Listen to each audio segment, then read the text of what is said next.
Thanks for joining me on the You Drive You Network. My name is Kenny Long, and today I'll be talking about QuickBooks for trucking.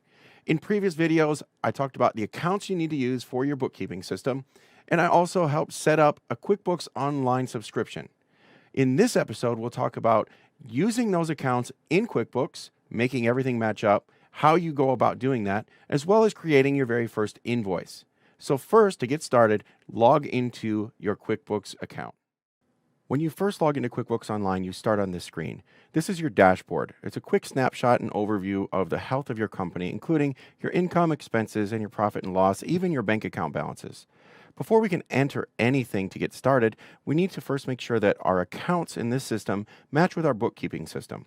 Click the link here in the video to see the video that I did about the accounts that you need to have set up for bookkeeping. To check your chart of accounts, go to the top right of the screen, select the gear icon, move over under your company, select chart of accounts. Your chart of account lists all of your accounts in a spreadsheet format. Some of these accounts you may not need, such as, for example, inventory asset. Inventory asset, since you are a service business, you won't have inventory, so let's deactivate that one. Go to the right side of the screen, select the down arrow, and select Make Inactive. Are you sure you want to inactivate this? Select Yes. It's now deactivated. And you can see it's still listed, but it says deleted. There are some accounts that you may not think you need, but they're built into the system and you will need them in the future. For example, uncategorized asset. Go to the right. Let's select Make Inactive. Yes, let's inactivate it. You can't delete this account because it is part of the online banking feature. So there are built-in protections to make sure you don't delete anything that you will need in the future. We'll explain uncategorized asset or undeposited funds in a future video. Another possible option is to just change the name of some things. For example, job supplies. Categorize as supplies and materials. So let's go to the down arrow, select Edit. It's an expense, detail type supplies and materials, but let's just change it to supplies since our bookkeeping system, we just have supplies. Description, supplies you bought to complete a job. We can change that to small tools and miscellaneous. Save and close. You may also need to make a new account. So for example, let's make a new one by going to the top right of the screen, select New. Let's make an income account. Select Income. We're a trucking company. We're not selling products. We're moving freight, and that's a service. Select Service. Name, let's just call it Trucking Income. Description, income from hauling freight. Save and close. So now we have trucking income listed here. When you're creating your invoices, you can categorize things as detailed as you would like. So you could just say trucking income. But what exactly did you do? Did you haul the freight? So is it a line haul charge? Or maybe it's detention.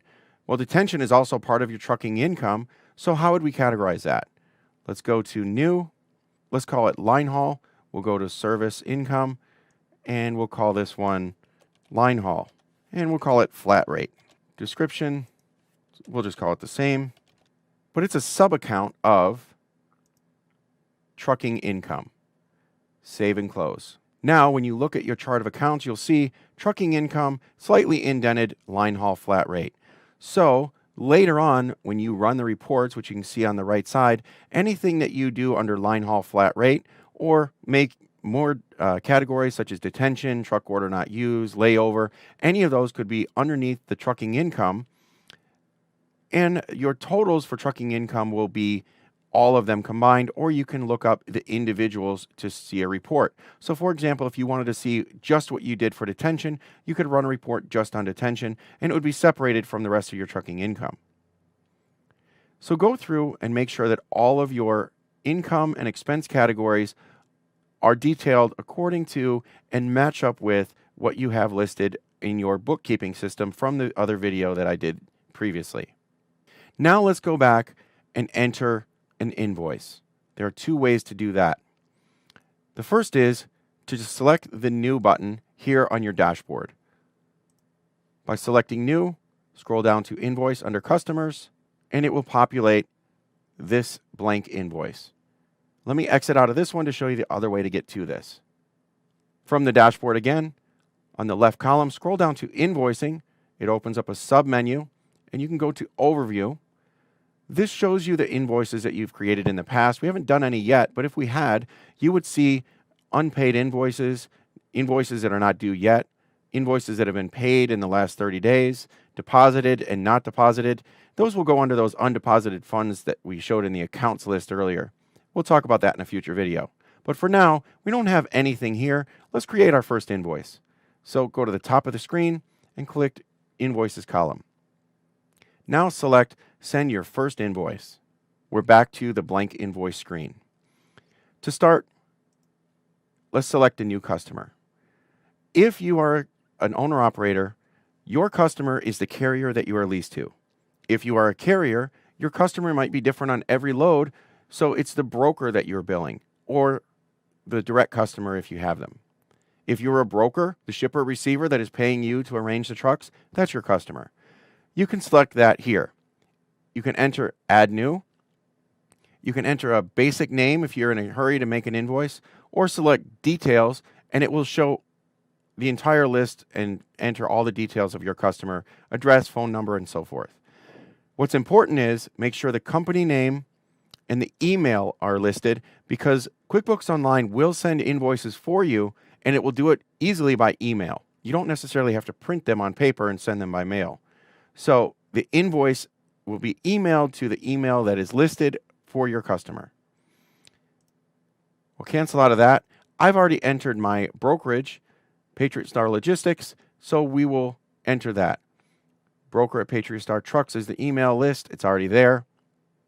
You can select Send Later, so you could create this invoice now. Say it's a Friday afternoon, you create it, but you want to send it on Monday. We'll send it later, but in this case, we'll send it today. Something that's important to pay attention to is your terms. This is whatever terms you've negotiated with your customer. So if you are an owner-operator leased to a carrier that gets paid every week, you would put a net 7. If you're a broker and you have net 60, 30, and so forth days to pay negotiated with your customer, you can put that here. It will pre-populate the date based on what you put in for your terms. Add your own terms here by selecting Add New. For this case, we're billing a broker, so we'll say it's a net 30. Now we need to enter the product or service. So select product or service. We haven't made an invoice yet, so there are no products or services listed. So let's select Add New. We'll be providing trucking services, not an inventory issue, so select Service. Let's call this Line Haul Flat Rate. The category, I've already got that listed. Description, and this is what will show on your invoice, so call it whatever you want your customers to see. I like to call it Line Haul Flat Rate across the board. Now, under Income Account, you can match this up to your account that you created before. So we'll make that Line Haul Flat Rate.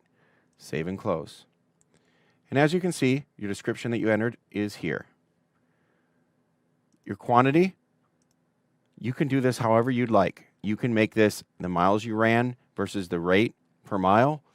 So let's say it was a 1,000 mile trip versus $1.60 a mile. It will automatically do the math for you. Or maybe it was one truckload at the $2,500 that you had pre-negotiated. However you want to show that, you can add that. Maybe there was detention on this load, so let's add another line. Product and service, add new, service, same thing, we'll call it detention, and your income account. Well, we don't have that listed yet because we didn't put that in, so let's go to the top, and that brings us back to our account information, so we can enter that account here as well. So QuickBooks has a lot of workarounds built in to make it easier for you, even if you don't necessarily have everything done up front. So it's an income account. It's a service. This one is detention. Description, detention. You could even separate these to detention at shipper or detention at receiver. Again, this one is also a sub-account. So let's make this a sub-account of trucking income, save and close. And it's pre-populated here, save and close. Description, detention at shipper. So you can edit those here as well. You don't have to do it through the widget that shows up.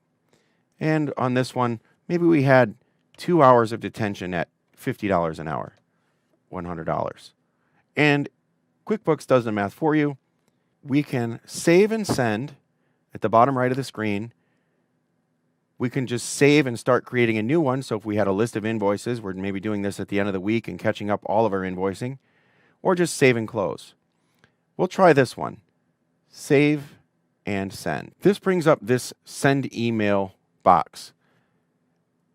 This is the email that your customer will get from, for example, Sample Trucking Company, which is the company that we created, to broker@patriotstartrucks.com. That's my brokerage email. Invoice 101 from Sample Trucking Company, and you can edit these. This is actually the email that they will see. I'm happy with this invoice, so let's just send it.